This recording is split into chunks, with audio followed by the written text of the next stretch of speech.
উস্তাদ ডাইনে চাপে দেন। থু।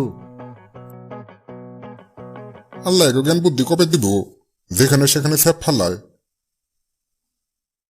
উস্তাদ বামে প্লাস্টিক ডাইনে চাপে দেন। সামনে শুটে একটা ব্রিজ আছে, ব্রিজের নিচে পানি যাইতাছে। সামনের বাজারে একটা হোটেল আছে, মুরগির সালুন দেখা নিলে ভালো হইতো। তোরে কইছি না ধীরে ধীরে কথা কইতে, আর উল্টাপাল্টা কসকে।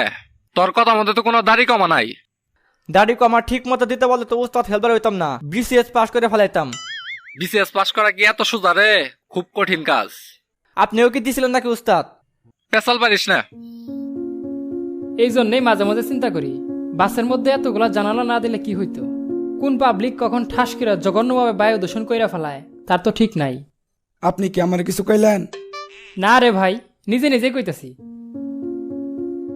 কি যে একটা ভেজালের মধ্যে পড়ছি।